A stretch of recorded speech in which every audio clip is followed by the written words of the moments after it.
And I warm welcome, beautiful Lagos City and beyond. This is the Soccer Scoreboard Show, Part 1, right here on VOP 90.3 FM. And I will be your host for the afternoon as we talk football. My name is Kizzy K. I am the voice of the mic. The international break continues while top flight football, league football remains on hold. And just as you know, Kizzy K will always be here to break it down, update you on sports generally. Today is Saturday, the 14th of October 2023. Trust me again. It can only be the Most High, the big G-O-D. God is my only source. I want to say thank God for life, thank God for everything, thank God for you, thank God for me, thank God for everyone. Thank God for everything generally. Thank God for life. Anyways, back to talking ways on the show with me. He's my ever-present soccer pundit. I could say soccer pundit, or you can say football analyst, whichever way you would do. Mayowa in the building with me. And it feels so good, so good to have you join me on the show this afternoon. Mayowa, good afternoon to you. Good afternoon. Well, definitely, Ten Hag is a lucky guy. I mean, I would have expected before the end of the international break, before the commencement of the international break, he would have lost his job. But why you say that? McTominay saved his blushes. Oh, okay, I just see that. McTominay and but it happened on a fake time, and forgotten Maguire, with the assist. With the head, saved his blushes. Our goalkeeping situation has still not improved. I don't understand what Uzoho was thinking, punching the ball into the net by himself, deciding to give Saudi the lead. I'm going to pretend like I don't hear you say that. The goalkeeper situation is really terrible. Maybe we should sign Onana. Okay, so I just see the post that says Andre Onana, Uzoho Andre Onana. They said they're brothers. They're connected together. But we'll have to leave that talk today. Mayowa, whenever you're here on the show, I like to do a recap with you. I'm so sure you listen from where you were coming from. But right now, having you in the studio again, I could say the privilege. So we have to dissect, analyze and digest and talk about football right now. So let's do a recap. So on the show this morning, the afternoon, sorry, I beg your pardon. The recap will come in two ways. The first recap will be what's transpired in the course of the week. And we're on the weekend now. So we talk about it on two phases. So the recap one I've got now is this. We know about so many victors who have played for Nigeria. So who was the best ever produced Victor in the Super Eagles? Ikpeba Victor, Victor Ikpeba, Victor Osimhen, Victor Boniface, Victor Uzoho, Victor Agali, all of those Victor. Who would you say is the best ever produced for you? Best ever produced would be really difficult. I mean, Victor Ikpeba was, Victor Ikpeba did not become Prince of Monaco. He wasn't. He won the best African best as well. Yeah, and he won leagues and he won titles in Monaco too. True. That was how he earned the name Victor Ikpeba. Yes, he ended up not giving us the Nations Cup. However, anybody can lose the penalty, so we won't blame him for that. For me, I think. Let's say Victor Ikpeba will be there. Then probably maybe the second for me will be Osimhen. Yes, Osimhen came to Napoli and was able to give them the league after 33 years. Yeah. However, if you look at what Victor Ikpeba was able to achieve for the national team, true. Victor Osimhen is yet to achieve that. Yes, he's still young. What about the goal tally? Osimhen is already breaking boundaries. Yes. In terms of goal tally, yes, he is doing good. However, if you score many goals and you don't achieve a whole lot of things, nobody will talk about you. I'll give a typical example. Sorry, I'm bringing Harry Kane in. Okay. He feels his hearing, feels I'm not taking shot at you. I understand. But Harry Kane has scored a whole lot of goals and nobody's talking about him. There's a particular Alan Shearer who is one of the top goal scorers. The only achievement you would tag to Alan Shearer is winning the EPL with Blackburn in the 1995-96 season, and that's the only thing. So yes, goals matter. However, your achievement really matters. So in terms of achievement as regards club level and the national team, I'll put Victor Ikpeba ahead of Osimhen. However, Osimhen is just 24. He has about 15-16 years left of football in him. So he should be able to achieve a whole lot. So you go Victor Ikpeba number 1, Osimhen number 2. Okay, so Victor Ikpeba number 1. So let's quickly move on to the next one. MPFL Rivers United just was it the day that was on Thursday or Wednesday? I can't recall, but one of the days we did see the match at Masamaka Stadium. That game was so interesting to see. I love the Andy Okpe goal. I don't know if you saw the second goal from the outside. And I can't imagine a goal from the MPFL player who formerly played for Remo Stars. But quickly, let's talk about Remo Stars and Rivers United. What's your take on that very game that was played? The second half goal. Such goal coming in the league. I mean, the thing is this. So, Remo Stars and Rivers United, they are beginning to up the ante. Yeah, true. In terms of the Nigerian league. And this is why I get mad at Peseiro sometimes. I mean, why are those players not in the national team? Okay. Why is he not looking at those players? I mean, if you look at the display in that second half, you could see that those guys, they are really beginning to put in the sweat and blood. Yeah, true. I could to see be able that. to. Yes, he might not want to disrupt the league and just of that. However, one or two of these guys should be getting to the national team. I mean, we are talking about the goalkeeper situation. Okay, let me say this now. I think that you talked about something very, very important. I would say we need to start seeing our home-based players in the national team. Yes, I don't want to believe that I don't want to believe that the yardstick to be in the national team is to play abroad. No, I mean, see, the thing is this: what is Uzoho doing in the goalpost? No, let's be sincere. I mean, Uzoho behaved like Onana yesterday. I mean, if you look at the first goal, I mean, how can you want to point? How can you want to save? Did you see the way Wilfred and he was looking at him? Yes. Now, I mean, it's so disappointing, and we've been having since Ijeoma left. We are struggling. We've not had a top number one that we can rely on. And to be honest with you, we have players in the league. I mean, look at the Super Six. Yeah, look at Niger Super 8 as well. Look at Niger Super 8. I mean, these guys put in all their best, and they show that they actually, getting there in terms of performance. Why are they not giving them a chance? If not for anybody, if not for anything, at least all the reserve goalkeepers, the goalkeepers for the friendly match, should be from the Nigerian league. I don't understand why we don't have... I know, I understand. We've been struggling. It doesn't make any sense to me. It does not. And that is why I keep blaming Peseiro over and over again. Why would you go and put Uzoho in the goalpost? I think the truth of the matter remains, we did see Maduka Okoye returning back to the team. Uzoho, I don't know when he's going to understand that everything is at stake. He had a bad outing the other time, and now he got opportunity of being called up again. Yeah. And he messed up. Okay, let's leave that aside. We'll have to talk a whole lot on the show now. Quickly, let's talk about some European, saying like a recap on the show with Joe. Jorginho to Barcelona. We did see that Jorginho Barcelona call up right now that he might be leaving in January, and some Arsenal fans have been saying they can't imagine Jorginho leaving. And I said Jorginho wants to play football. He doesn't want to play second fiddle. No, but his experience is great. Now, Jorginho, we see him who would fit into Xavi and another style of play, no doubt, right? True. Now, we've read Ndidi also a January move possible. I'm just talking about the speculations. Now, if you were to say Ndidi to Barcelona, his game is highly advanced. Did you see the goal? Did you see the drop? The ball, he dropped the ball before the ball could come and Boniface scored. True. So let's talk about Jorginho to Barca or Wilfred Ndidi to Barca. Which would be a preferred choice for you? Well, for me, see, the thing is this. So last season for Leicester City, Ndidi dropped form. Yeah, true. And the reason was because he came back from injury and he was not able to get to that performance level that we know him for.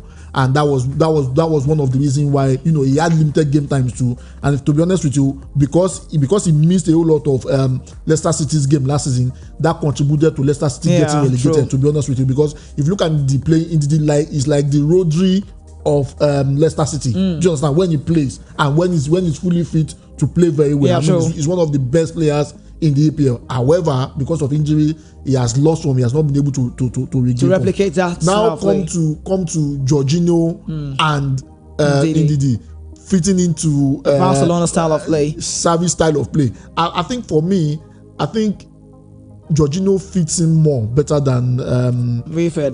Better than Wilfred. The reason is this. Apart from the fact that Ndidi is very good in terms of breaking up play. Okay. But when it comes to interceptions, interception. But when it comes to supporting play and reading the game, when it comes to supporting play, giving those deadly passes. I feel like also controlling the tempo. Jorginho is cool on that. And for me, where I think he needs to work really hard on is if you look at how Rodri plays, Rodri breaks up the play, joins the attack, and even gives assists. All these killer passes, all these passes that gives room for players. Those pocket passes. Those pocket passes that like they call it, and even attracts a whole lot of players to him because he's a ball player. But that is still missing in this game. I think he needs to advance. Yes, to that level. And that is where Jorginho has an edge over him. If you look at how Barcelona sets up, obviously Xavi is bringing back the possession play, and somebody like Jorginho will really affect the overall game in terms of if he holds the ball, about 2-3 players come running to him to try and get the ball from him. However, that gives a whole lot of room. I mean, if 2-3 players, leave their position and come to attack you, you have left some pocket of spaces whereby he can put the ball in and players can attack. So that's just the little bit. So for me, I think look at how if you look at how Xavi is set up, Jorginho is well suited. However, one thing I want to say is this: Xavi learned under Guardiola, and if you look at there's a particular Alonso, there's a particular what's the name, the guy from Burnley now, company. Okay, Vincent Maresca, the guy Enzo Maresca in Leicester City. If you look at those 3 guys, what they have in common, Arteta too, what they have in common is they always end up improving their players. So if indeed by any miracle ends up in Barcelona, I think probably maybe Xavi will be able to improve his game. But in terms of quality of play of the 2 players, Jorginho is well suited. However, in terms of improvement of player, maybe Xavi will be able to help Alonso. Okay, so a whole lot of talk points out. We are still on the recap 1. Like I said on the show, we're going on to do recap 1, a recap 2, have a talk for today. Now, Maya, let's talk about Calvin Phillips to Bayern Munich. The speculation still reeling how. Calvin Phillips needs to play. He can't just continue. The Euro is coming up in Germany, See, the thing is this: Calvin Phillips will go and meet Julian Alvarez, and Julian Alvarez will give him the magic touch. The cheat code to staying on the bench and be happy. 1, 2. Calvin Phillips, to be honest with you, has not been living up to expectation. Guardiola is one coach. See, in as much as if you heard what the Aguero had to say about Guardiola, you will know it's a very ruthless coach. He doesn't care about you. In terms of if you're not performing, if you're not performing and you're not giving me result, I don't care. I can throw you out at any time. However, Guardiola is not a partial coach. If you are performing very well, you get playing time. You get playing time. A case in point, there was a particular João Cancelo who was irreplaceable. But however, when somebody else came in and the person was doing very well in training, João Cancelo was sent away. And the person started playing. So the same thing applies to Calvin Phillips. Calvin Phillips has not been, doing well. After the World Cup, he complained about Calvin Phillips being fat, gaining weight. I don't understand. You went to the World Cup, you came back. I feel like back fat. So I don't know. Before we move to the next phase, a little bit about Calvin Phillips. What I want to say is that I think Calvin Phillips is a good player. He plays the British kind of football. Yes, true. I think it was a wrong signing for Man City. See, the thing is this, and this is why sometimes I give the EPL the knock. They overhype players. They overhype. Calvin Phillips should have stayed back in Leeds to probably improve his game. Maybe one more season. Before going to Man City. However, because of the English hype, because even if Calvin Phillips does anything basic, the guys will come up and start hyping him unnecessarily, and we are seeing the result. But I think also one part I need to look into, or we need to look into, is the fact that it depends on who's calling me. If I'm a player like Calvin Phillips and Pep Guardiola is calling me, and the role is like the central defense, I might want to make a move. I can fight a shot. But when you talk about the defensive role, that's Rodri. That's a very vital role, and we know how Barcelona, Pep Guardiola would always rate Sergio Busquets. But it means that role is very vital. And you're coming to a game or coming to a team like Man City, you don't expect a start. Now you said he fumbled, but do you realize he never got more of the time to play? No, it's not. The few time he had. How many times in the league? You have to prove yourself in training. I give the example of João Cancelo. João Cancelo was playing regularly. The other guy was on the bench and he was still smiling. That's true. But he was putting work in training. Let me give you an example. Rodri, that's Ake. Rodri has been recorded now, and he has missed about 3 games. So that's what we need to see. Why is Calvin Phillips not playing? That's the question. Why is this young boy Rico Lewis, or what's his name now, playing ahead of him? He's playing ahead of Calvin Phillips. And after Rico Lewis, he gets Stones. What is the reason? And Stone was even injured. Stone is just returning. Rodri is recorded. Stone is just coming back. An 18-year-old Rico Lewis is playing ahead of Calvin Phillips. Then Calvin Phillips has a problem. But let's let that go. But for me, I could say he just got into the wrong club. I would say that. No. He is in the wrong club for me, in my opinion, though. No, you might say that because of people ahead of him. However, in this kind of Barcelona, if it was a West Ham, I said Barcelona, in this kind of Man City team setup, you need to prove yourself all the time. Any little opportunity that they give to you, like example, De Bruyne is injured now. Julian Alvarez is milking all the opportunity. Yeah, true. When De Bruyne comes back, you don't have a reason to drop him on the bench. Guardiola will be scratching his head. And you have to think about it. You understand? So Calvin Phillips should do the same thing too. Okay, so Calvin Phillips to Bayern Munich, you advise him to go. Calvin Phillips, he's a good player, right? No, for me, he's a good player. See, the thing is, he's a good player. Okay. However, he has not been putting work. If he has been putting work in training, he would have got into that team. Guardiola is a ruthless coach, but he's very fair. If you look at his dealing with players, he might not like you, but if you are performing, he signed him. He will put you in. However, the question is this: even if he goes to Bayern Munich with this kind of attitude, not being able to cut it in Man City, will he be able to cut it in Bayern Leverkusen, in Bayern Munich? Right. That's the question. He needs to work on himself. Okay. Get back his performance level before thinking of going to Bayern. All right. So just in case you're joining, this is Voice of the People now, the Point FM League of City. We've got a whole lot to talk on the show. This is the part one. This is the soccer scoreboard, the recap of what happened during the course of the week, and also we're on the weekend. So we do a recap. One, a recap to talk about what's trending and every football stories on the show this afternoon. Now, Nicola Fagioli got 3 years over. Just might be suspended over 3 years for alleged betting on legal platforms. That aside, now we talked about, we did see that, was it yesterday or Friday? Sandro Tonali and Nicolo Zaniolo of Aston Villa, Sandro Tonali of Newcastle, being called up to leave the national team camp to go answer the policeman because of that's a speculation that said about betting. So what is about betting on players? But what is the problem with these Italian boys? What is the problem with them? I think it's more of Italians. I mean, what's the problem with it? Yeah, I mean, it's even some English players bet. I think Alan players bet a lot. No, the thing is, the rules are very clear. You cannot be involved in playing and still be betting. Yeah. Because the moment you start placing bets on the games you are involved in, it means you might even be sabotaging your team. Hence the reason why they've cut off. There is a rule against player betting. Do you understand? Yeah. If you are no longer playing and whatever it is, you can decide to bet or whatever. You don't have any stake in the game. You can decide to bet. However, you are a part of the stakeholder of that particular game. Why do you bet? See, to be honest with you, if the Fregoli is on 3-match ban now. 3 years ban now. Tonali and Zaniolo. Yeah, Zaniolo. To be honest with you, why would Tonali put Newcastle in that kind of situation? He's already. Yeah, but I think for now it's not yet confirmed. But it's still us. They've gone to report. See, so we're yet to know if it's going to be happening. You and I know. You and I know. Yeah. How many of these go and see police in this Italian guy's situation?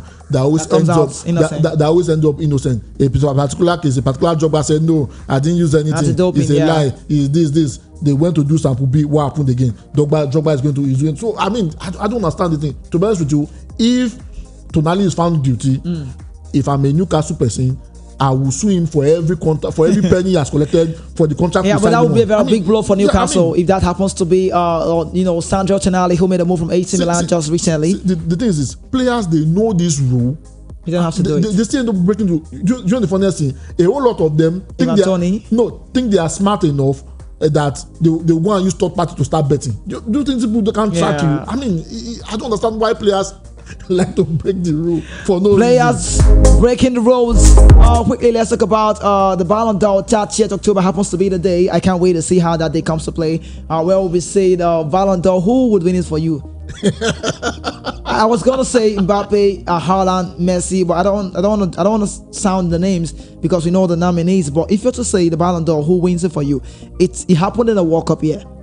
We can't wait. I can't even wait to know who wins it. For me, Lionel Andres Messi wins it. Why? No, I mean, see, the thing is, World Cup is the highest competition in football. Right. I mean, and he single-handedly, took his team from the brink of elimination, took them to the finals of the World Cup, and won the World Cup for them. So for me, personally, I think Lionel Messi wins it for me. Okay, so now we did see that in the course of the week when Mikel Obi came out, the legend of Chelsea. I celebrated him for the fact that he made a move amongst the guys who had assistant role in the AFCON draw.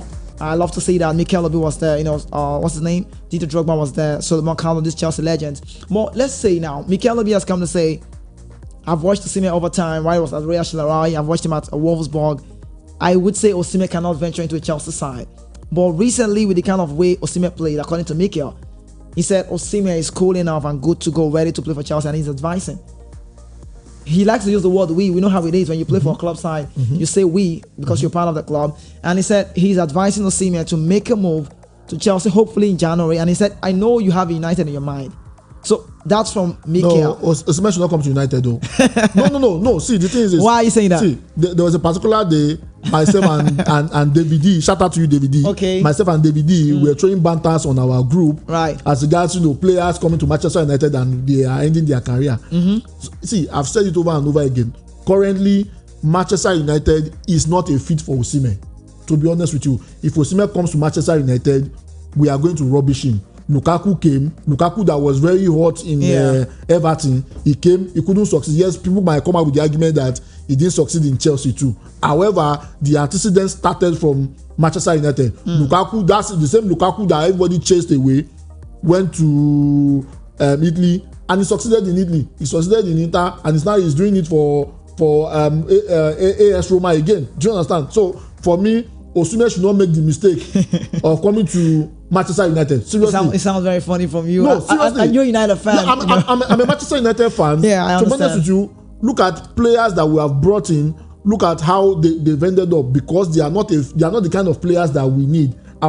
For example, Onana, in as much as myself, David D, and a lot of people will throw banters at Onana, saying he's going to concede 200 goals and just of that. Banters aside, if you look at Onana is not a bad goalkeeper, in quote, did not turn bad overnight. Yeah, he wasn't bad. However, Manchester United wants to play out from the back, but we don't have the resources to do it. Yeah, I understand. So immediately Onana starts kicking the ball and somebody gets the ball, there's a problem. So if you say Osimhen no to United, are you saying yes to Chelsea?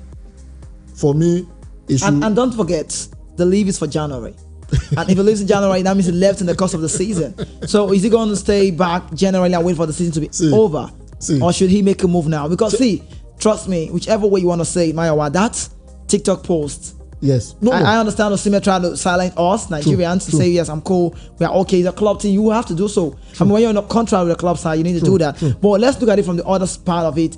That's the disrespect for me. No, it highly disrespectful. And I said it over and over again. I said Osimhen should leave Napoli. There's no two way because about his it. agent calendar is always saying this one, let's do it this way. But I think it's about Osimhen trying to calm the case. No, see, the thing is the season, the transfer window has already closed. Right. So there is no way Osimhen can leave. And the thing is if he wants to leave and gets a good contract, he needs to continue playing. Yeah. So here's the reason why he has to go that route. And I understand what he did there. Obviously, if he says he's not playing for the club again or he wants to pull out or whatever it is, he continues to sit on the bench. Yeah. His value continues to drop. A lot of top clubs that are looking at him might start looking away. So for me, he has made the right move in terms of calming things down and continue to play football. So you advise don't leave in January, stay to the end of the season. By January, when the transfer opens again, he can leave. No, I'm talking about January. That's what I'm saying.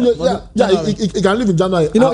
That's in between the season. January is the season. Yeah, I know. However, for me, I think Osimhen should avoid Chelsea and Manchester United. See, a Tottenham or a Newcastle will be well suited for him. Also, he wants to be in Europe. Yeah, Tottenham is in Europe. Yeah. Newcastle is in Europe. Yeah. So either a Tottenham or a Newcastle will be well suited. Chelsea, they are confused. Sorry for Chelsea fans out there. Sorry, okay. I'm just saying they are confused right now. Manchester United is also confused. So there's no point going to those two clubs. He'll just ruin his good work. So for me, he should be looking at Newcastle or Tottenham Hotspur. Okay, so that's for Victor Osimhen. Okay, you say he should look at it for Newcastle or Tottenham Hotspur.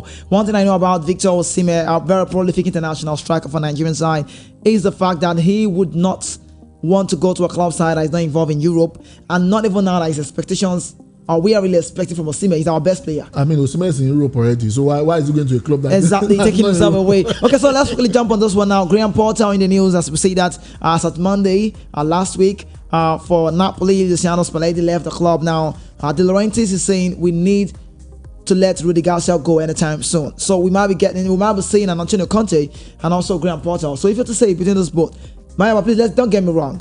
A whole lot of Nigerians don't believe Graham Potter is a good manager. Okay, no, I'm not trying to. I don't know him from anywhere, right? True. But Graham Potter has a style of play. True. I saw that in Brighton. I think what Roberto De Zerbi did was to pick up from where he stopped. True. And change the game his own transitional way. True. So for Graham Potter, we saw the like of Bissouma, all of those guys you see now playing well under him. He showed the manager has got something to offer. True.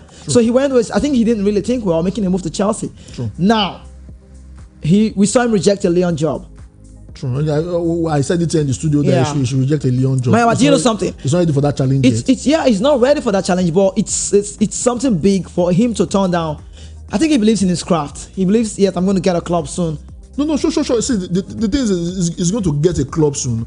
However, the first big job in code that he got, he messed it up. He messed it up. True. Another thing I want to say is, why do they want to chase Rudy Garcia away? I mean, see, they don't feel it's living up to expectations. The style of play. The thing is, yes, the style of play might not see. The thing is this: all the players Rudy Garcia inherited were not his signing. Yeah, that's the first thing. Players already. That's the first thing we need to note.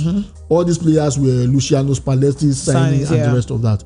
2, he struggled a bit. However, results are beginning to turn around bit by bit. It might not be pretty, but he has beginning to churn out the wins. So you feel they should give him more time? I would expect that. I don't even think he has done so bad. Yeah, no, he has not done so bad. However, he has not lived up to the expectations of a defending champion in terms of Napoli. But the pressure is there. Yeah, the pressure is there. You just can't imagine how come to a new and from Al-Nassr. Yeah, the pressure is there. I mean, this is a club that won the league last season, and they are struggling right now. However, in as much as they are struggling, they are beginning to put out results. They dispatched a particular team 4-0 the last time, dispatched some team with 2-0 the last time, and the rest of that. So I mean, things are beginning to improve. However, I think they should give him more time. Now coming to Antonio Conte, right, and what's his name? PE teacher, like DVD will call him. Okay. PE teacher, advanced PE teacher. Okay. Well, for me, I think Antonio Conte has done it over and over in the Italian Serie A. He's a proven and tested coach in the Italian Serie A. Yeah. He did it with Juventus. Inter Milan. He did it with Inter Milan. He came to Chelsea. He did it with Chelsea, where he was not able to succeed in Tottenham because they didn't really support him. However, he has proven himself in the Italian Serie A. So for me, I think Conte is well suited for that particular job. For me, I think Graham Potter should wait his time and probably get another job in the EPL to build his resume. I'll give a typical example. There's a particular David Moyes, who was doing very well in Everton. He came to Manchester United, he failed, but he went back to a West Ham, who is almost a replica of Everton, and he's doing wonderfully well in West Ham. I mean, he has won them an European tournament, and they're even in another Europa League right now. Doing very well, dispatching teams. Do you understand? So I mean, some coaches, they are good, but they might not have the capacity to take on big club. A typical example is David Moyes. He failed in Manchester United. He's succeeding in West Ham. So for me, Graham Potter should sit down in the EPL and find a club like Brighton that he can come into and probably do some magic. Okay, so start going for let's talk about Sancho, Jadon Sancho, Juventus loan or sell, which would be preferable for you as United fan. You want Sancho to leave the club? I've said it over and over again. Sancho is not a good fit for Manchester United. Wait, is it that he's late? No, it's an attitude problem. Okay, wait. Let me get it right now. Are you trying to say this because he's in the club? Before he came to the club, you would agree he had other potentials to be a good player at United? The thing is potential. See, in as much as, let me give an example. Balotelli. Yeah, I know. Would have been one of the greatest striker to come out of Italy. What happened to Balotelli? Because of his indiscipline. Yeah, true. Because of his attitude problem. The game calls for discipline a lot. I mean, in as much as we are talking about Messi, Ronaldo today, because yes, they put in the work and they are big stars because they were disciplined enough to listen. If Ronaldo under Alex Ferguson was behaving like a Sancho, do you think he would have risen to the top and everybody would recognize him? Alex Ferguson would have thrown him away. There's a particular Paul Pogba, and we are seeing the effect. There's a particular Paul Pogba who was an indisciplined player too. Yeah. Ferguson had to throw him away because, I mean, you cannot fit into this particular club. We brought him back again. Manchester United brought him back again. They had to chase him away again because of this same attitude problem. For me, Jadon Sancho has an attitude problem. If it's not fixed, see, he's a very good player. He's still very young. He's a very good player and the rest of that. Okay. If he doesn't fix his attitude problem, his career will amount to nothing. About 2 weeks ago, I was talking about listening to Roy Keane talk. Yeah. Just about Jadon Sancho. He's a good player. Yes, transitioning from Dortmund to Manchester United has been a bit tough for him. The club has been very supportive. They even gave him time off to go and sort out whatever it is that is wrong with him, so he can come back fully. Why would you now behave for you to just apologize to your coach and start playing? You are forming, you can't apologize to your coach, meaning you are saying you are bigger than your employer. So, I mean, if you are bigger than the employer and bigger than the team and bigger than the coach, then you should go. So, for me, And to be honest with you, whether Sancho is playing or he's not even playing, Manchester United is not missing him. If he plays, the result is not improving. If he doesn't play, the result is not improving. So what is he doing there? He should go. Okay, you don't sound happy with Jadon Sancho. I understand from a United fan. Okay, so let's talk about Ronaldo. I wouldn't want to talk about Ronaldo on the recent, but let's do Ronaldo talk from last week. Oliver Kahn, Oliver Kahn, this legendary, he worked at Bayern Munich last season. Yes, true. And there was a time where Ronaldo said he needed a vacancy. Ronaldo wanted to move. He wanted to force a move. One of the confused people that chased a performing coach away. Okay, yeah, you know what I'm saying, right? Now, because we don't know why they let the manager leave. Yeah. Now, this same man, Oliver Kahn, legendary, and I'm so sure he won't forget what JJ did to him back then. Yeah, true. This same man made sure Ronaldo did not come to Bayern Munich. True. Ronaldo talked about the vacancy. He wants to leave United when Ten Hag came on. Yes, true. He just wanted to leave anywhere. Let me just play football, and he wants to be in Europe. True. He was the key man who made sure that move never worked. True. And Ronaldo felt so bad. Ronaldo left on and went to Al Nassr. Sometimes I give credit to Ronaldo. People don't know why I give him. Ronaldo made a strong move that nobody ever believed will be yielding fruit today. He's the reason why many players made a move to Saudi. No, see, the thing is, Ronaldo is a brand. Yeah, he's a brand, but who would have known? I know he's a brand, but Ronaldo taking a move to Saudi, out of Europe entirely. No, see. And he does not want that. No, hold on. See, Ronaldo scored a goal. Mm-hmm. He did like this. Yeah. This celebration, I don't know if people are watching us on YouTube. Yeah, I know, I say that. He did this celebration. Mm-hmm.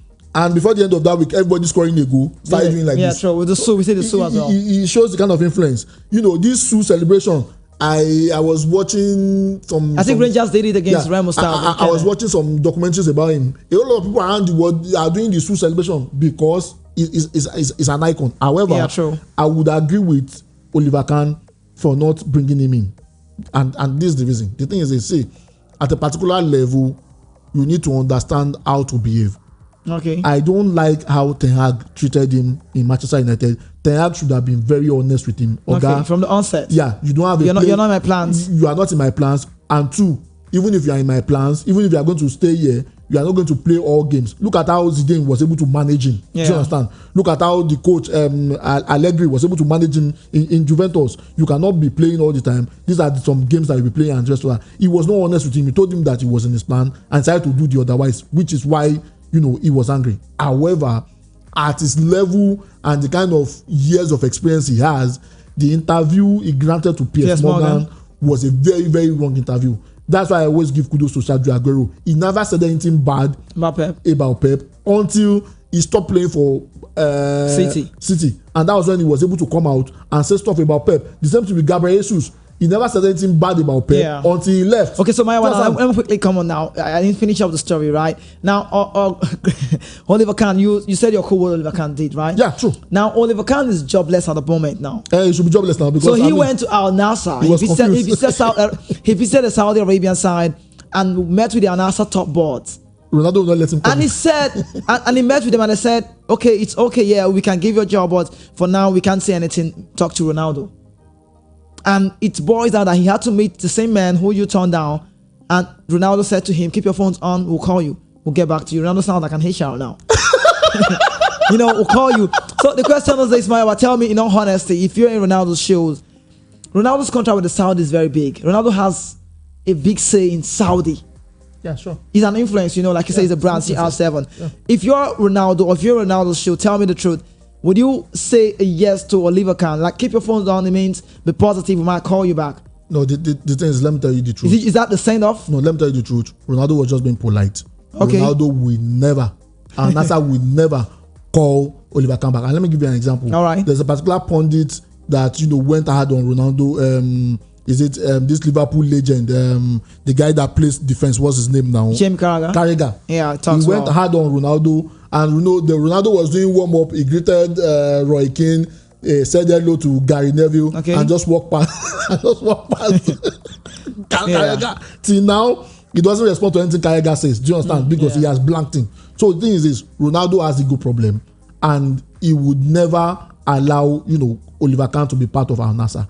However, the thing is Oliver Kahn did the right thing. The kind of power that they gave Ronaldo in Al Nassr. Yeah. If Ronaldo had walked into Bayern Munich, he would have disrupted the dressing room of Bayern Munich. At that point. Right. So hence the reason why, even without the disruption of the dressing room, Oliver Kahn and the rest of that, they decided to lose some brain cell and decided to fire their coach that is performing. Do you understand? Without Ronaldo. Now imagine Ronaldo in that kind of situation. So for me, and obviously because Oliver Kahn chased him away from Bayern Munich, Ronaldo will never allow Oliver Kahn to come to another side because of the kind of power.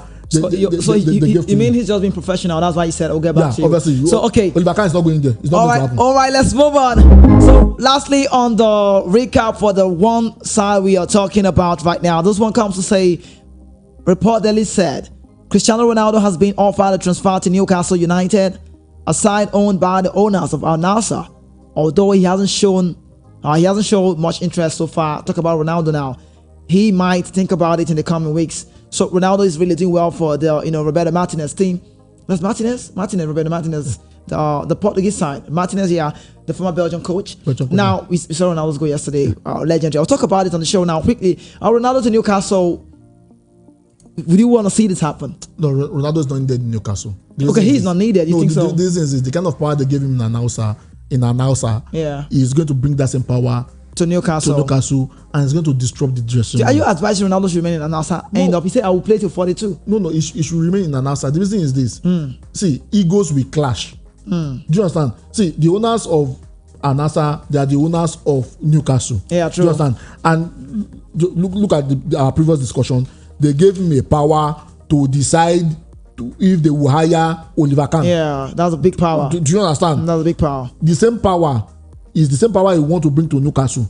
And the moment he comes to Newcastle, the coach might not be able to address him properly. Yeah, true. And if the coach cannot be able to address him properly, other players will start misbehaving. Because how is Ronaldo not playing the same football that we are playing? Why are you giving him special treatment? And that will scatter the dressing room. For me, unless maybe they want to set up the coach so that they can fire him. Maybe that's the reason. But for me, Ronaldo should stay in Al Nassr. He should not come to Newcastle so he doesn't disrupt. What about Ronaldo wanting to play Champions League football because of his goal record? He wants to still keep scoring. I mean, he's scoring a lot of goals, helping international level, helping his goal scoring charts. But you don't want to see Ronaldo in the Champions League. He might be thinking about it as well. The thing is, see, Ronaldo will be a fantastic addition to the Champions League. I will give you an example. The English pundits, all of them have been crying that a whole lot of stars are missing the Champions League because of this Saudi money move that all of them are making. However, I've said it over and over again. Ronaldo has an ego issue. Yeah, I think I want to agree with you on that part. Yeah, he's a very fantastic player, but he has an ego issue. See, when I know the beginning of the end was coming in Manchester United, Ten Hag substituted him. And he walked off. He was angry. His face was not happy. Wasn't bright enough. And the next thing we saw, he went to grant an interview to Piers Morgan. That was really out of it. And he left immediately. The same thing will likely happen. For heaven's sake, he's 38. He'll be 39 by next year. You do, and you want to play all the time. Do you understand? Yeah. So the English is very competitive. You cannot compare. Okay, Maya, let me get it right now. Are you trying to say Ronaldo a move to Newcastle would not work for you because of the ego, right? Sorry, let me get it. Are you trying to say that? Or are you telling me the pattern of play, the Eddie Howe, and the likes of players they've got in Newcastle would not suit Ronaldo's style of play? Ronaldo can fit in anywhere. He can suit any style of play. Okay, that's however, ego will not allow him to succeed. Ego will scatter the team. So he might be bigger than Eddie Howe. Yeah, he might be. He's bigger. Look at the kind of power the Al Nassr gave him now. They will give him the same power in Newcastle. Yeah. He might even be the one selecting players. So he should stay in Saudi and not come. He stay in Saudi. Lagos City. I mean, that's the voice of Maya around the show right here. Kimi, I'm just laughing at what he's saying. But that's what's up. I really reckon the fact that you said you agreed that one of the reasons why I love to talk sports with you on the show, or possibly football more, is the fact that you say it the way it is. I mean, you understand the job very well. You being a United fan, you're not trying to take sides. You're not saying, because I'm a Man United fan, let me say it this way. You agree that Ten Hag did wrong to Ronaldo, and you said it again. He knew this Ronaldo would not be in his plan. You should have told me from the onset. Yeah. And Ronaldo was ready to leave. No, see, that's how you treat. See, the thing is this. I'm very big on respect. Right. I'm very big on respect. I mean, see, if you employ people, if you are somebody's manager or you're somebody's boss, and you want the person to respect you, you as the boss, you have to respect the person. Yeah, true. It's reciprocal. Yeah, reciprocal. Ten Hag lied to Ronaldo. Yeah. Ten Hag lied to Ronaldo. I mean, he told Ronaldo that Ronaldo was in his plan. The same thing he did to De Gea. The same thing he did to De Gea. If he had told De Gea that De Gea, by next season, I wouldn't want you in my plan again, United would have given De Gea a proper send forth. Yeah, true. He's going to know about it. Somebody that spent 12 years in the club, left like the thief in the night. I mean, they chased him away like the thief in the night. That's so bad, though. I mean, he's wrong. And you now come out and say you want to respect. People will not respect you. So, I mean, he should have treated Ronaldo way better. However, Ronaldo too had his own fault. You don't do that. Don't grant an interview. And go and start to grant you're on a contract. But it could have been a way. That's a bad one because anything he does matter. I remember a time Ronaldo said, "I barely pick my nose," because people say that. See, the thing is this. Maybe it was trying to force his move away. What he said in the interview, or everything he said in basically the interview, true. All of them, they are true. It's not all of them. The training facility is poor. Yeah. We are not turning out good players anymore. The standard has dropped in Manchester United, which is everything he said in the interview. However, you do not do that. You are still banned by contract. Before we go away to the from that phase, we'll talk about the recap for 2. Was there any better time that Ronaldo should have said that? Was there any better time? When would he say that? He knew he was leaving. Immediately forced his move out. It was after that interview that was when they came to an agreement to terminate his contract. Yeah, true. He should have first of all terminated his own contract. Then do that. Leave. They now grant that. So interview. would it be right? Would it be right proper. to do that on a club side if he was at NASA? Yes. Would have been a problem again. I mean, Aguero spoke about Pep. Aguero is not playing again. No, because of heart issue. But I mean, he was playing in Barcelona when he granted the interview about Pep, and nobody raised an eyebrow because I mean, it's no longer no more a contract. All right, so let's quickly move now. Time check from our studios here. 17 minutes gone past 1 p.m. This is Voice of the People now, the Point FM, Lagos City. My name is Kizzy K. I am the voice of the mic. I am the recent, just you need to know. I'm having a chit chat in my hour. My team and I remain very strong. That's the reason why I say nobody can mark us like Rashford. You know I love to shoot from the outside. I can't fail it. Valverde, come with me. Let's talk about the recap too now. Coach Jane Luis Gaffe, Ivory Coast managers, has come to say the Super Eagles would be a motivation. Now, Didier Drogba said this is the best side, one of the best side I ever played against. Are we coming out of that group? Well, okay. Before you go for that, maybe you have to include Ian Acho to your radio hype. Why would I want to do that? It's come from outside the 18. He did, but it's not constant. I would have loved to add him. I would see Mayowa. I score a lot of goals on the radio, like I'm Kylian Mbappe, and sorry, like I was Osimhen and Erling Haaland, because the goals are constant. Yeah, but Kelechi Iheanacho, if you want me to put your name on the score on the Lambert, I always say on the show, you need to keep scoring goals. The goal was fantastic. Though. Yeah, I mean. Fantastic goal. Yeah, true. I mean, obviously they considered a last minute. I have to talk about that. A last minute. Tell me about this. So the question is this: are we going to struggle in the his name again, Jean-Louis Gasset, yes. Ivory Coast manager. Drogba also, saying that the national team, this Nigerian side will be a motivation to play. Then Drogba attested for the fact that he played against us. Yeah, true. And he said we are one of the strong sides. So the question is: are we going to come out from that group comfortably? Are we going to struggle a little bit? So we should be able to come out from that group comfortably. Okay. I mean, the only headache we have in that particular group is Ivory Coast. Okay. I mean, and that's the only thing. Why you say that? On paper, do we have minnows anymore in football? No, on paper there is no minnow in football, but on paper, better word. On paper, because I mean, Saudi Arabia were able to beat Argentina. Yeah. Argentina qualified by the skin of their teeth in the World Cup. Yeah. Eventually, they actually won, but I mean, they really struggled throughout the group stage. So on paper, Ivory Coast should be the toughest decision that we have. However, my fear is this: if we go to the Nations Cup with Uzoho, there'll be problem. Please, I don't. No, see. Okay. Let's say it as it is. Yeah, say it. Nigeria do not have a standing goal. See, and I've said it over and over again.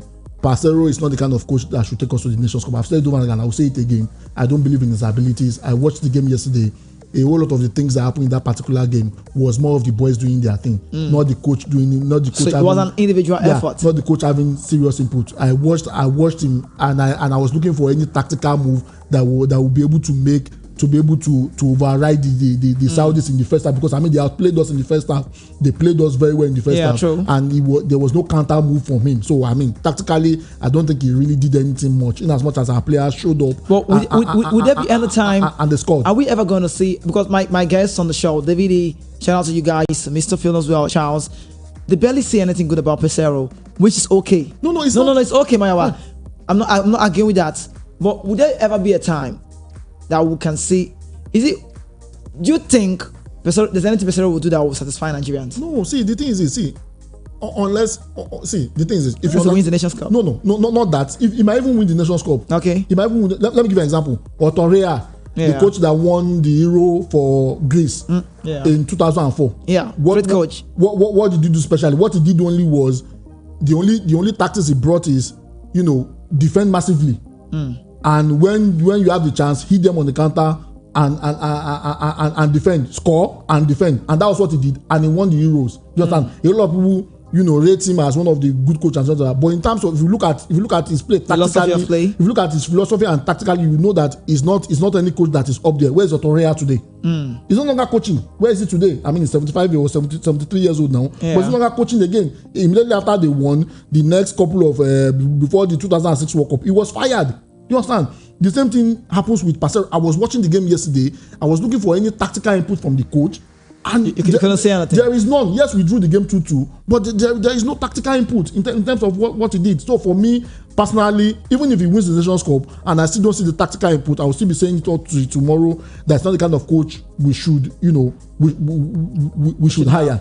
However, I want to say again, what is the problem with our goalkeeping department? See, attack-wise, we are good. We have a whole lot of quality strikers. Midfield, we still need one or two persons that will be able to hold the midfield down. Defense-wise, I'm still not sure about our defense 100%. In terms of look at the last minute free kick that they considered that led to that particular goal. Sometimes how they play is suspect to me. Apart from our attack, the other two sections, the other midfield defense, and defense includes the goalkeeper now, is not really doing well. Apart from the attack, so what is Peseiro doing to address that thing? And that's where tactics come in. Just and that's where your style of play comes in. But to be honest with you, I've not seen that. So even if on paper we should be able to qualify in that particular group with the coach we have, it might be shaky for us. To be honest with you, we might end up doing well against Ivory Coast because obviously our players want to match up with them, and all those small guys in the group will end up beating us again. Okay, so if I could say yesterday's game against Saudi Arabia withdrew, do you have a say generally on that match? If you want to say who is to be blamed? I don't like to ask this question, but I want to ask this question because I have a say. Who should be blamed on that yesterday game? Because we almost won it. I mean, we should have won the game. Osimhen left. There was a boniface. I think my best player yesterday was this. Let me go. I'll have to look at his name so I don't get to say it wrong. Soporochukwu Bruno Yemechi, who plays for Boavista, the plays from the left full back. I love the style of play. I love. See, he did a Zinchenko thing yesterday. Yes. The game is on, and you're seeing him drift into the middle to join Ndidi to give Ndidi a bait. And most of the time, that's why he was able to make some move ahead. See, the thing is, you don't want to think it's Peseiro doing that? No. See, no. Look at no. Okay, I'm here. First half when we were struggling. Right. First half when we were struggling. Can you honestly tell me what Peseiro input was in that particular first half? What was his input? I think the team was just playing. Zero. There was no input. Zero input. The second half, our guys just stepped up the play. Two, as a coach, you have the responsibility to select the team. Yeah, true. Why is Uzoho in post yesterday? Why? Why is Uzoho in the post? When we've said it over and over, and we've shouted over and over here again, we have players who are investing their sweat and blood in our league. What is the problem? That we have 20 guys in the MPFL league. We have 20 goalkeepers. I'm not talking about their reserve now. 20 number one goalkeepers in the MPFL league. Are we saying we cannot get one of them? That'll be good enough to man the post. Enyama came out from our league. Yeah, I think I would agree with you on this part. You know why? I know one of the reasons why Uzoho was dropped at some point before this game. So what was he doing now? That game? Adeleye returned. We know the story of what's going on in Israel. We know the story, right? Yes, sure. And he played for Hapoel Jerusalem. Sure. Now there's Maduka Okoye that got on a call up. They call him the fine boy goalkeeper. The whole lot of girls, ladies in Nigeria, exactly fell in love with him during the Nations Cup. We see that. We saw that. But away from that, Maduka Okoye is having a bad start wherever he is now. During the Nations Cup, he was manning the post for Watford. He wasn't starting. He wasn't having a great stay. How many of our goalkeeper is a number one? I think recently on Uzoho from Cyprus, where he's having a number one role. I know Cyprus a league. Okay, so what's his name? Maduka Okoye now left Watford because of want to have a playing time. True. And he made a move to Udinese in Italy. As I talk to you now, he's yet to get a start. That's what I'm saying. Well, how many of them? And he's in the national team. And we have goalkeepers in our league that play every week. And this is so bad. Now I understand the pain. Do you know the funniest thing? These guys, and shout out to the Nigerian league guys. Yeah, MPFL. Of recent I did some traveling and the rest of that, and it was only God that saved us during the traveling because of what happened on the road. And obviously, we don't want to get into that and just for that. I mean, the situation is so terrible that so bad. You can't even move from one location to another. And these guys do it every week. They travel by car, by land. One day we were in the studio and I asked you, how many times did you fly? Did you use the airplane to go to? When I was playing with United. To go for our away games, match. We always travel by bus. You all travel by road. Sometimes night. And that time Nigeria was relatively safe compared to now. And these guys do it every week. They do it every week, traveling on the bus and they still end up playing in post and just that. And our own head coach, cannot get 2 or 3 of them that can man the post. I mean, it doesn't make any sense. It doesn't really make sense. So yesterday now, let me quickly say this now. Gulf time frame. I loved the some individual player that could pick out, right? I love Boniface. I love the way he has adapted to the team. He plays with so confident. The goal he scored, I love it. I love what's the name? The Moses Simon coming in from the bench. True. He played like a super sub. In the Nations Cup, he was a starter. True. Now, Kelechi Iheanacho also for me should come from the bench. I love the fantastic goal. Yeah, he got a fantastic goal, but I love the fact that he came from the bench. I think when you come from the bench sometimes, you need to show your worth. Yeah, true. Now, those guys who got to start, Samuel Chukwueze, Osimhen got up. When I saw Osimhen signs like I want to leave, I knew that there's something up about him. So we don't know how long the injury is going to linger, but I hope it's not something so serious. Yeah, I'm really praying that it's not something serious because I don't want him to lose the place in Napoli because true. If he loses his place, it affects his move in January. Yeah. So you really want him to leave? Yeah, I want him to leave. Okay, so now I saw under the advancing. Now let me say this: Uzoho made an error. That is it. Error. Now see the free kick again. Kavabasi played well, but they don't have leadership quality. Kavabasi and Simi Ajayi pairing together. Ebwe getting the start. Onyemechi Saporuchuko Onyemechi from the left side. Now I expected maybe a Wilfred. That free kick. Do you know how I was talking to the stream man TG yesterday? That was an old style of free kick and it worked out against the Nigerian side. That was so shambolic to say. See the wall line. The wall was there. The ball players from Saudi stayed on the wall in between us. Yes. And what you need to do is to push them away. True. You don't let that happen. I mean, the second goal was a deflection. I mean, kudos to Uzoho. He was diving to save the ball. I mean, when the ball went through the wall, my annoyance is the ball passing through. Yes, that space was where Saudi people were staying. Because I mean, if you are, and that's where our goalkeeper is even lacking. Yeah, he didn't even talk about it. Goalkeepers arrange the wall. Yeah, true. Because the players standing on the wall, they don't see their back. You are looking at it. You should have arranged them very well. And sometimes when we criticize player, people might think we have an issue with the player and the rest of that. I mean, I watched the game all through yesterday, and I understand why Uzoho is on the bench. Yeah. In wherever club he's playing for, I understand why he's on the bench because I mean you are a goalkeeper. You are the last. No, I think it's on his club side. It starts Omoni and Nicosia. That's the Cyprus. What? Wait, if you are playing in Malta or Gibraltar. Okay, now I agree with you on that part. Leadership quality we don't have in the back line. Yeah, true. Now Uzoho goalkeepers from where I was coming from playing the game at a level, you would understand the goalkeeper is the one that directs. You say stay here, block the lines, and you control because you see more than they see. But also, they're not seeing their back. Also, there's an Ndidi. But do you realize we don't have a leader? See, when I talk about leader, I don't know what comes to my head all the time. I remember Thiago Silva. Anytime I remember leadership. True. Imagine a man playing for Chelsea right now with his age, starting the game, not with the skipper band, but still the quality is showing. Look at a particular Roy Keane. Exactly. In the Manchester United team, come to Man City team. There's a Ike Gundogan. There's a Bernardo Silva. The leadership quality is obvious. These are players that can step into that can being on the pitch. Gives the coach a reduced work because they can marshal people and tell you are not doing this. Run like this. Do that. True. I watched a particular video of young Xavi and Guardiola playing. Yeah. Xavi was giving Guardiola instruction. On the pitch. That's how they do. That's the Catalonia. The Blaugranas. Yeah. Okay. I mean, these are young Xavi who is still coming up, giving an old man. Do you understand? And it worked out. So I mean, if you look at our team, nobody was doing that. Yeah. Nobody was doing that yesterday. I mean, and one of these why I said our coach does not have any input. He's just sitting down and just putting people there. Go and perform. Okay, so let's go away from that quickly now. Time check. This 30 minutes. 1:30 p.m. right here on Voice of the People now the Poetry FM Lagos City. Just in case you were joining, it is the best place to be at all time. The Soccer Scoreboard Show. The phone lines need to be should be open, so we get your own take. But we've got a lot to talk about, so stay here. Don't go anywhere. More interesting talk on the show with you now. Quickly now, strongest group in AFCON for you. Strongest group.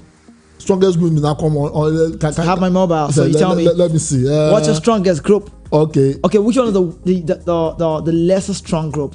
What's better what to say? That would be interesting, but I would think the group you feel is not strong enough. Okay, the group that's not strong enough, I think that would be the Congo. No, that would be the Algeria. What group is that? Group D. I don't think it's strong enough. But for me, the strongest group would be Egypt, Ghana, Cape Verde, and Mozambique. Mozambique, they have been on the rise these days, and they are beginning to show that they are giant killers. So Egypt and Ghana should be careful in that particular group. South Africa, I don't know what's wrong with South South Mozambique Africa. guys play like Portuguese. We kind of like the Portugal. And there's a lot of Portuguese guys in that particular team. A lot of guys that couldn't cut it in the Portuguese league. They are actually playing for the Mozambique team. The same thing with Angola too. There are a few Portuguese players playing for Angola too. However, my question is, what's wrong with South Africa? They played the Stiwani yesterday. I was going to talk about that. The manager is not happy about that. And I watched that game and I was shaking my head. They couldn't get. That's the more reason why we keep saying there's no minnows in football anymore. Eswatini, I understand, not a football playing country. No, see. Country, I know, but see, the thing is this: Eswatini is the same thing as Gibraltar. So you cannot. I understand. See, if Gibraltar plays Italy 170 times, they will be beating 171 times. Okay, cool. Let's go away from that now. So, strongest side for you is that group you talked about. Yes. So, what's your expectations, or what is our expectations come October 16, 2023? Nigeria time is 4 p.m. where Nigeria will play against Mozambique. And I love the atmosphere. I love the Portugal. I love the stadium where I saw the Portimao where we played against Saudi Arabia. I wish I was. If you don't play well on this kind of pitch, then maybe from the village. I mean, we should have gotten a much more bigger stadium. I mean, but was not bad. Now I made the play. It wasn't so bad now. No, it wasn't bad. Jokes aside, it wasn't so bad. I mean, see, forget the crowd, forget whatever it is. What matters is the football on the pitch, and it's testing our boys. And as much as we have sat down here to criticize Uzoho, criticize the coach, and the rest of that, what matters is we get to see our players play, and we get to criticize them constructively, such that if the coaches or whoever is listening, they can make changes if they don't see it while they are playing. For me, the next match against Mozambique is another opportunity. You know the reason why Guzal, Ibrahim Musa Guzal, His Excellency, big respect to him. You know what he said? He said the reason why people were asking, the media were saying, why do you fix this match? Why are we playing against the Mozambique side? And he said, Lesotho, South Africa, all of these guys playing on the same axis, same style of play. So you're playing against the Mozambique. It means you're playing against a team that looks like that of Lesotho. We want to be in the World Cup 2026. True. I mean, World Cup qualifier starts very soon. Yes. I mean, we should begin to prepare ourselves. In as much as we are already in the Nations Cup and we are praying for Nations Cup, we should begin to get ourselves in the mood for World Cup qualifiers when it starts, so that we don't start on the back foot. True. For me, I think it will be another opportunity for Peseiro to prove us wrong again. I've been waiting for Peseiro for the past 12 months to prove me wrong, and he's here to do it. But I hope he takes this opportunity to be able to do it. Okay, do you realize that this Nations Cup or friendlies or whichever one is more like a screening? Yeah, true. Now, if you don't play well, this is where we can see you. Not just about, sometimes there's something going on. I'm sorry, I'm taking you. I hope Uzoho will not be in the post again. I don't know. See. Okay, the manager says he defends Uzoho. He backs him up. He shades the whole team. He said there's no need to blame one man. Let's blame the whole team, according to him. Peseiro. Yeah. Now, I want to say this now. Sorry, I'm taking you to club style football because we need to venture into that again. Mason Greenwood's return to Man United now is somehow based on the fans.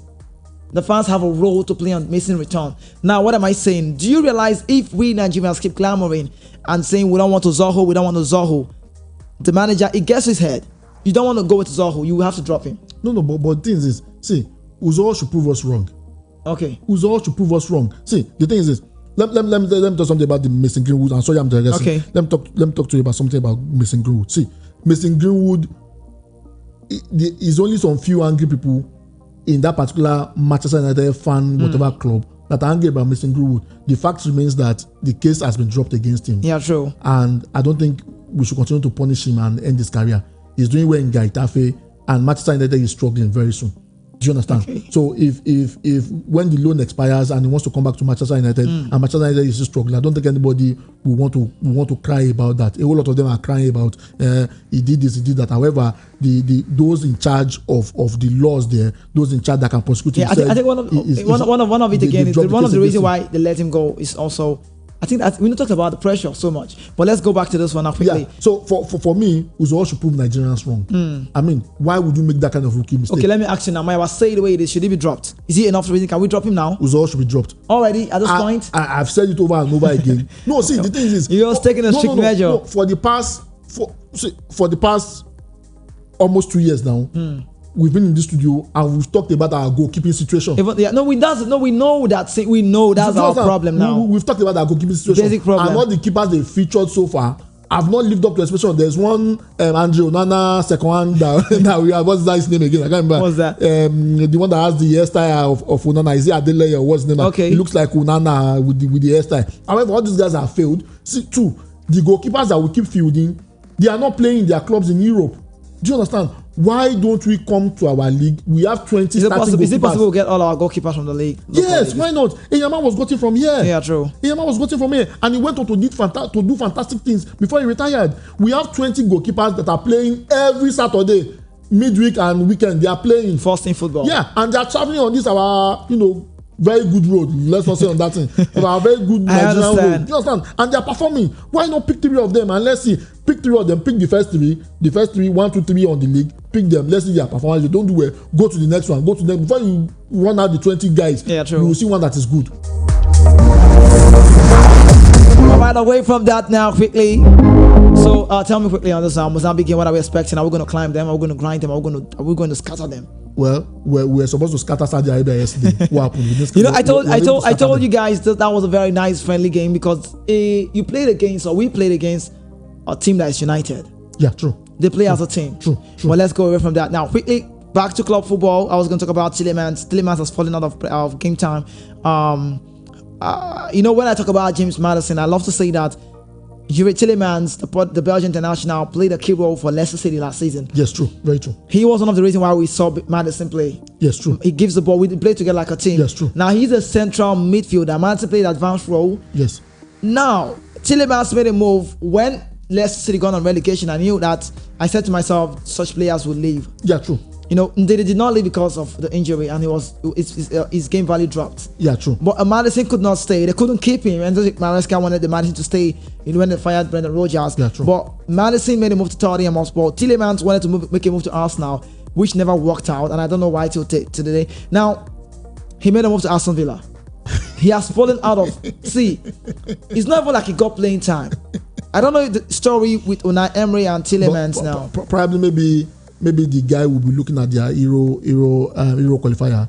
I mean, he was part of the team that won yesterday 3-2. Yeah. He played a vital role. Did you see him? Yeah, he played a vital role in that particular game. I mean, Lukaku also showing up. Yeah. And all the other guys also showing up for Belgium yesterday. So, I mean, I guess if you look at him in his team, his case is like Maguire that plays well in the national team. But Tillemans have been a good player before now. No, I mean, but he's not getting to play. However, I hope the coach pays attention to the Euro. I mean, because Tillemans was very fantastic yesterday. Yeah. He was one of those that yes, obviously they almost squandered the lead. They were leading 3-0 at some point, and the game ended up ending up at 3-2 with a whole lot of pressure and the rest of that. But I mean, before that record of Amadou Onana, they were really cruising and just, and Tillemans was very instrumental in that particular game. I hope the coach is looking at him. Now come to that particular club. I've said it over and over again. Sometimes players need to watch out before they make a move.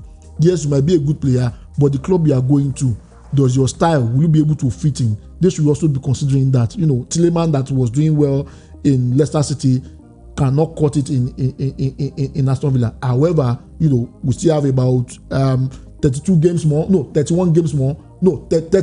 actually, yeah. Because they are already on game 8, 30 games more for him to prove himself. I hope he's able to prove himself, because I mean, if you look at what Tillemans did yesterday, I don't think he's a bad player. He should be able to get into the Aston Villa team. Okay, so the El Clasico is coming up very, very, very soon. Barcelona injury scare. Real Madrid also have got some worries as well. Which of this team has more injury-prone player? Which of them have more injury worry players, scare players? I mean, Barcelona is getting there. I mean, they were really scared. Some of their players are getting injured. However, my question is this: it seems since Messi and Ronaldo left, Classico hype has really dropped drastically for me. Has really dropped. The rivalry is no more there. And probably maybe the change in coaches too. The style of coaching too has changed. When it was Pep Guardiola versus Jose Mourinho, it was always tug of war. You're already looking at player getting injured and just of that. A whole lot of the stars are already left. Pep is left. Pepe is left. Has left. Ronaldo has left. A whole lot of players has left too. However, for me, I think Barcelona might be hampered a bit because of the injury. But Xavi has proven over and over again to pull out the win when you do expect. So for me, it's going to be up there, but I don't think the hype is that much. Barcelona should be able to go through. I'm thinking, to be honest, a fair result might probably be a draw. To be honest. Okay. So now Rafael Varane in the course of the week, or Rafael Varane, Tim Sherwood said Rafael Varane does not have any value for the club since he came 2021. He has been struggling a little bit. From Tim Sherwood saying that. Now, ex-Man United coach Mulinstein said Rafael Varane, Casemiro are holding back the club, holding down the club. They said the Premier League is pacey, and they are holding back Man United. They're making that like they're drawing the club back. Is it true? Well, the question is this: when Rafael Varane does not play, what is the goal conceding ratio of Manchester United? That's the question we should ask.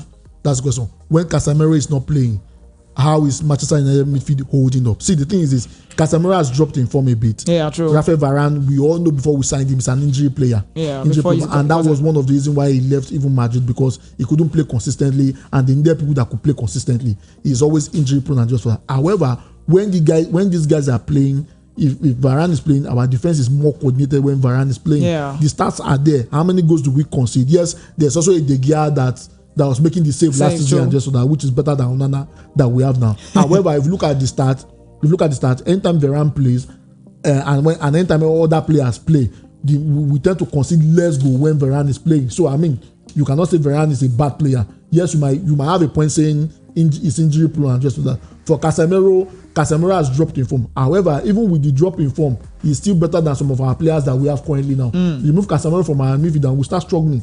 Last season, he got red card in some games and we struggled in those games that he did not play. Yes, this season a lot of people are coming for him because he's dropping form and just that. But generally, the team is not doing well. You cannot single-handedly remove Casemiro. You cannot single-handedly single out Casemiro for the blame. The team is not doing well generally. So for me, I think Sherwood is just saying his own. The guys are still good, to be honest with you. Okay, quick one. While you need to know what this international break continues, clubs are football on hold, so we have to do more of international break talking. Quickly, come to my head to ask you now, Maya, what can we win the AFCON? With Peseiro, no. Wait. I don't understand it. No, see, and this is not. Wait. Peseiro is the reason why we can't win the AFCON. No, the thing is, see, our players are good enough to get us. Okay, we have what it takes to win it. No, to get us to the second round, quarterfinal. But my question is, when it gets to the nitty-gritty, Nigeria versus Morocco, Peseiro, Wajagi. Okay. Who has the tactical edge to no, win you, the game? You don't want to compare those both managers. No, I understand. Walid will take Nigeria versus Morocco. Oh, okay. Quarterfinal, Peseiro, Wajagi. Tactically, who do you think edges it? I think Morocco have a very stronger side than us. Do you understand? Egypt versus Nigeria, quarterfinal. Who do you think takes it tactically? These are the tough questions. To be honest with you, our players are good enough to win the AFCON. And we are threats to every and we are threats to everybody. No doubt about that. But that's the question. When it gets to the nitty-gritty of it, when it gets to your coach winning the match from the bench, okay, do we have the coach that can do it? So let me ask you this question now. Problem. One thing, tell me, you're not the manager of the Super Eagles, but you're just you're a big Nigerian fan of the game. Tell me now, since with what you've seen over time, who do you think should be dropped? One or two players you feel should not make the team anymore if you have your way? Well, for me, if I have my way, I've said it over and over again. Our midfield needs someone like in the likes of an Okocha Okay. To be in that midfield. Since Okocha left, I don't think we've gotten there. We've not gotten a proper number 10. We need a proper number 10 that can do the job well. Our midfield still needs, that's a schema. Yeah, our midfield still needs somebody like a Rodri. Like I said, he's doing it, but he's not doing it well enough. Break up play and able to join the attack. Giving passes into those pockets of spaces. Yeah. We need somebody like that. Our goalkeeping situation needs to be sorted, because at the end of the day, sometimes when your defense fails, your goalkeeper save you. Let me refer you back to Manchester United again. Go to last season. Manchester United finished where they finished because of De Gea. Yeah. Sometimes the defense will fail. De Gea will pull up the save that will keep Manchester United, up there. So we need a goalkeeper that can save us when everything else fails. We don't have that at the moment. Number 3, we need defenders that can really do this. Our defenders are not. The question is this: how many of our defenders control a first team shirt in their club side? That is the question. So how many of them? How many? Okay, so your best player for yesterday, man of the match, who would you give? Man of the match. For Nigerian side. To be honest, man of the match, I'm scratching my head. To think about it. Well, probably because Kelechi Iheanacho. Do you know that Kelechi Iheanacho killed us? Do you know? Yeah, I know. Did you see that? Yeah, I know. He killed us. Like I don't know if anyone did see that. I don't want to talk about it. He got opportunity. He was meant to set the ball out. Even those who don't know the game, I mean, come on. But who was MOTM yesterday? No, for me, I don't think anybody stood out for me. Seriously, really, yeah. I don't think anybody stood out for me. But if we just want to be partial, we just give it to those that score the goals for us. Simple. That's okay. I don't think anybody stood out. All right. So just like the name Goal Soccer Score, but we just really playing around the show like a highlight on like having a freestyle. And now in the Premier League or in their prime, all those players I want to talk about now in their prime: Kun Aguero, Thierry Henry, Didier Drogba. Start 1, sell 1, bench 1, and loan 1. Are you serious? So I'm going to say it again in their prime: Kun Aguero, Thierry Henry, Wayne Rooney, Didier Drogba. Start 1, bench 1, sell 1, then loan 1. When you loan 1, it means you want him to come back maybe. Oh my God. So I want to know I can't wait to know who you want to sell. Okay. So this is very difficult. So, okay. I will start with Henry. Henry plays. Okay, you start Henry? Yeah, Henry plays. The reason for that is because Henry is not, how would I put it now? Is not a one-pattern striker. He can come from the left, from the right, go from the middle. Join play, link up play. He can drop behind and link up play and just so I will do that. Aguero is not able to do that. Aguero is just a goal scorer. Okay. He's not able to do all this link up play and just he's not that good with that. So I will do that.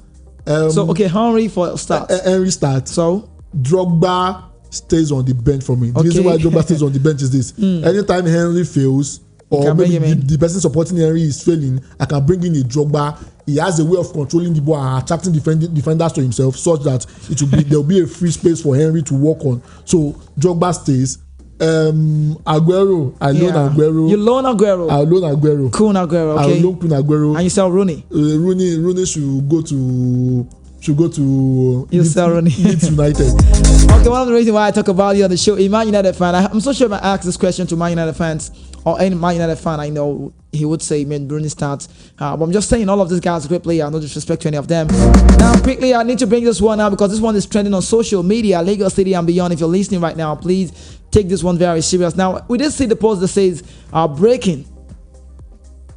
Cristiano Ronaldo is said to have been sentenced to 99 lashes for hugging a painter to say thank you for her gift to him.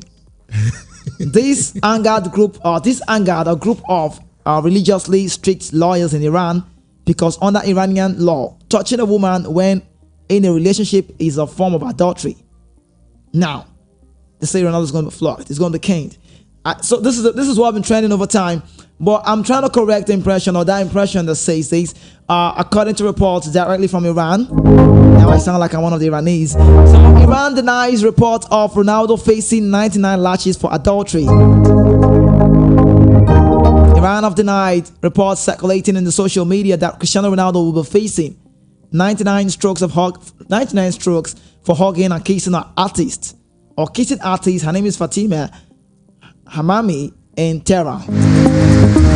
Five-time Ballon d'Or winner Cristiano Ronaldo met up with a fan artist Fatima while traveling to Iran for an Asian Champions League match against local team Peseiro in September. Ronaldo hugged and kissed the girl, which is considered a severe violation of Iranian law when outside of matrimony.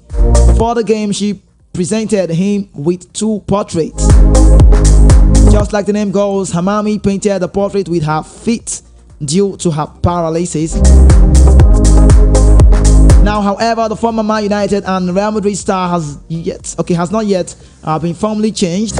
Now, however, in the statement from the Iranian embassy, according to reports in Spain, read, this is the message now. Yes. We strongly deny the issuance of any courts ruling against any international athlete in Iran. It's a matter of concern that the publication of such unfounded news could overshadow crimes against humanity and war crimes against oppressed Palestinian nation. Do you understand? It should be noted that Cristiano Ronaldo traveled to Iran on September 18th and 19th to play in an official football match and was very well received by the people and authorities. His sincere and human meeting with Fatima Hamami was also praised and admired by both the people and the country sports authorities. So it's a rumor. No, I mean, see, the thing is, I think a whole lot of people, yes, because of the record of, however, I wouldn't agree with the press statement. Okay. To be honest with you, I think you should not use that kind of press statement to try and score political goals. I mean, why are you bringing the Palestinian issue into it? I mean, you want to taint sport with politics again, which I don't agree with. I don't understand. They should have addressed the controversy squarely and not bringing the Palestinian and the Israeli issue into the matter. I mean, it doesn't sound good. It doesn't speak well. It doesn't even do sportsmanship demands. You have even taken away from the sport thing that you are trying to address. Bringing politics into it. However, they did good, denying such allegations because of the strict, laws in Iran. There are ways you interact with the opposite sex, and I've watched the video, I've seen the pictures. I don't think Ronaldo did anything wrong. I mean, this person does not have a hand. He used his leg to paint Ronaldo's picture. So how do Ronaldo even walk that person apart from touching or whatever it is? There's no other way. I don't think Ronaldo did anything wrong. When I saw the news, I know this was a false one. This was people trying to, there were issues. Obviously, we don't talk politics here. True. There are issues of Iranian government, cracking down on their people and just so that. I'm 100% sure it's one of those dissidents that are, trying to put it out there just to paint Iran bad. I don't, and I support the all right, just we really do know, politics and football. There could be politics in the game, but politics, I don't talk politics. And if I want to talk politics, maybe connect to the Sandy reply. Talk about Aston Watchuk, talk about the Kamaju there, talk about, Precious, all of those ones, Mario Knife at Derby. With Kizuke, the reverse seems to be the case. I'm really, really deeply on those one. It is football, sports, generally anything that has to do with sports, bring it on. Formula 1, golf, basketball, lawn tennis, anything that has to do with sports, I've got you covered. Quickly now, let's get on this one now. Mayowa, Olivier Giroud has got 54 goals, Thierry Henry 51 goals, Antoine Griezmann 44 goals, and they've all scored more goals of the Frenchman Kylian Mbappe. Generally, Olivier Giroud is currently France's #1 lead goal scorer. 54 goals, but Mbappe is just 20. He's just how old now? 24, I think. 24, yes. And he has 42 goals. Is he going to break this record? Yeah, he's going to break it. And also, you have to add. I love Giroud. You have to add to Giroud's cap too. He's also a goalkeeper. You made a goalkeeping list. I just see that. Against Genoa, he was in the post. I mean, and he had a fantastic save when they won. I want to. So I batters aside, I mean, Giroud has proven again over and over again that is one of the best. However, he's already turning 38 in some few months' time, and probably he has a year or 2 years left with the French international. With Mbappe at 24, having 42 goals, it's a sure bet that he's going to break that record. However, Mbappe needs to up his game because lately, I think he has dropped in form, to be honest with you. But he got a brace. I know. But he played well in the game yesterday. I'm looking at his performance with his club PSG and consistency as well. Consistency. All right, the cup time frame. We need to. I don't really think we want to talk more now. His name is Hosam, so call him. Who gets his first 2 goals for Algeria in the space of 2 minutes in a 5-1 win over Cape Verde on Thursday evening.